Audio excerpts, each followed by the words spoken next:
আসসালামু আলাইকুম রহমতুল্লাহি ওয়া বারাকাতুহু।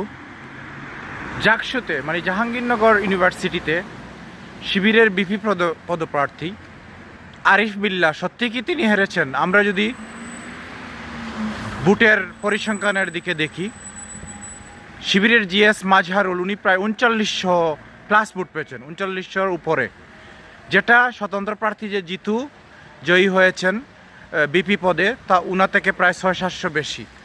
তো শিবিরের যারা জিএসকে বুট দিল মাজহারুলকে 3900, তাদের তো বিপিকেও দেওয়ার কথা আরিফ বিল্লাহকে।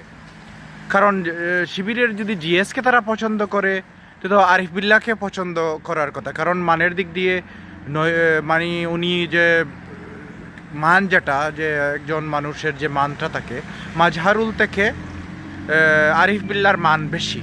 তো এখানে এই যে 2-3 দিন যে নাটক করা হয়েছে, সেই নাটক কি এমনভাবে করা হয়েছে যে ডাকসুতে যেহেতু শিবির জিতে গিয়েছে, আবার জাকসুতে কিভাবে দেয়া হবে, এরকম করে কি সাজানোগতভাবে কোনো কিছু করে দেয়া হয়েছে? নাহলে সম্ভবত 20% না 20 জন পদে শিবিরই জয়ী হয়েছে, সবাই দিল অন্যান্য পদে শিবিরকে জয়ী করলো, বিপি পদে কেন দিল না? জিনিসটা কিন্তু যথেষ্ট সন্দেহজনক। এইরকম মানে যে পরিকল্পিতভাবে হারিয়ে দেয়া একজনকে, সেটা কিন্তু বাংলাদেশের গণতন্ত্রের জন্য অশনি সংকেত, যেটা কোনোভাবেই ঠিক হয়নি। এরকম যদি জাতীয় নির্বাচনে করা হয়, আমরা চাচ্ছিলাম যে এত মানুষ মারার পরে যে নির্বাচনগুলো হবে ভালো হবে। এটা কিন্তু আমাদের সবার ভাবার বিষয়। ধন্যবাদ।